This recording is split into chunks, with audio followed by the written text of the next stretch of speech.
अरे सुनीता बहन, तुम अपने लड़के के लिए बहुत अच्छी बहू लाए हो, बहुत अच्छी। अरे बहन जी, मैंने बहुत मेहनत की है, बहुत मेहनत।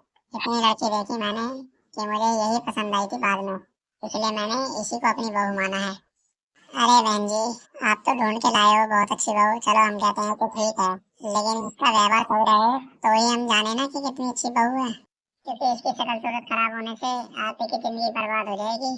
हम तो बस इतने कहते हैं। अरे बहन जी, मेरी बहू बहुत संस्कारी है। जब इसके माँ बाप ने इसे इतने अच्छे संस्कार ही दिए हैं तो मुझे बताने की क्या जरूरत है कि इसमें इतने अच्छे संस्कार हैं।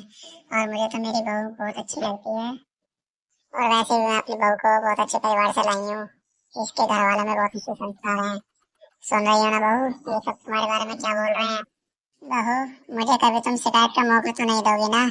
कभी मुझे ऐसा लगे कि मुझे शिकायत के मौके मिल रहे हैं? इसमें मालूम है, मुझे एक घंटा तक नहीं हुआ और तुमने सबने ये नाटक कहा है कि ये बहू ऐसी है, ऐसी है।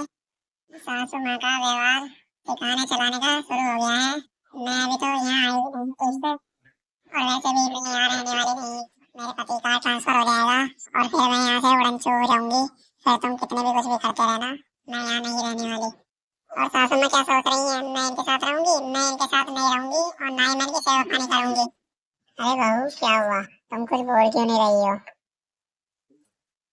अरे नहीं मम्मी जी, मैं तो बस ऐसे ही चुप खड़ी हूँ, मैं आपकी ही सेवा करूंगी। अरे मम्मी, भाभी की जल्दी से पूजा कीजिए और सारे रस्में निभाकर भाभी को जल्दी अंदर लेकर आइए। बाहर ही खड़ा रखेंगी क्या?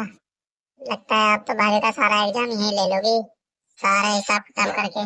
अरे नहीं नहीं बेटा, मैं अभी इसको अंदर ले जाती हूँ सारी रस्में निभाकर।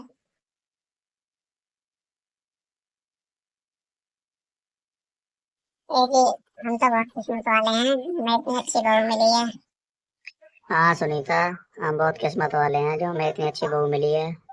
और सुंदर भी है, संस्कारी भी है। माँ जी, लीजिए चाय पीजिए आप लोग। मैं बहुत देर से इंतजार कर रही थी चाय के लिए। हाँ बहू, लाओ चाय दे दो हमें। और वैसे भी चाय की इतनी आदत हो चुकी है कि अगर सुबह सुबह चाय न मिले ना तो बहुत वैसा लगता है। अरे बहू, ये तो चाय चीनी वाली है। हाँ माँ जी, चाय तो चीनी वाली ही बनती है। अब नमक वाली थोड़ी ना बना के लाऊंगी मैं। अरे बहू, हम दोनों को शुगर है, ये तुम्हें तो पता ही नहीं था। हमने बताया भी नहीं तुम्हें। चलो, आज के बाद ऐसा मत करना। हमें तो बिना चाय चीनी वाली चाहिए। बहू, तुम दोनों कप चाय ले जाओ और तुम दूसरी चाय बना कर ले आओ बिना चीनी वाली। अरे माँ जी, आज आप ये चाय पी लीजिए। एक दिन से चाय पीने में कुछ नहीं होगा चीनी वाली में। अरे नहीं बहू, तुम ये चाय ले जाओ। हम ये चीनी वाली चाय नहीं पी सकते, क्योंकि हमारा शुगर और बढ़ जाता है चीनी वाली चाय पीने से। जाओ, तुम ऐसा करो, दूसरी चाय बना के लेके आओ। हमें दूसरी वाली चाय ही पीनी है अभी। ये माँ जी और पापा जी भी ना एक दिन चाय नहीं पी सकते चीनी वाली। मेरा सुबह सुबह काम बढ़ा दिया खाना खा के। अभी चाय बना के लाई थी और फिर जाऊं दोबारा चाय बना के लाऊं। इन दोनों के ऊपर ना मुझे इतना गुस्सा आता है कि क्या ही बताऊं। लो बहू, तुम ये दोनों चाय ले जाओ और अगर हमारे बेटे को पता लग गई तो वो भी हमें ये कहेगा कि तुमने चीनी वाली चाय क्यों पी थी। लो तुम ये दोनों चाय ले जाओ और नई बना के ले आओ। ठीक है माँ जी, दीजिए मैं दूसरी चाय बना के लाती हूँ और अभी तुम्हें दूसरी चाय पिलाती हूँ। अच्छा एक बात और बहू, तुम्हारे ससुर जी और मैं चावल नहीं खाते हैं क्योंकि वो भी शुगर में चावल अच्छे नहीं होते हैं। हम दोनों टाइम चावल नहीं खाते हैं, रोटी ही खाते हैं। और बहू, हम लोग आलू भी नहीं खाते हैं, इसलिए दोनों टाइम खाना बना दे करो हमें। इन दोनों ने तो मुझे बहुत परेशान करके खाई दिया है। कभी ये करो, कभी वो करो, कभी ये लाओ, कभी वो लाओ। इससे बढ़िया तो मैं अपने घर ही थी।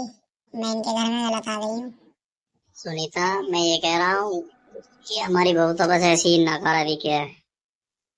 सुनीता, बहू के काम में तुम भी थोड़ा सा मदद कर दिया करो। थोड़ा बहुत ही काम करती है और इतनी सारी जिम्मेदारी वो परेशान हो जाएगी।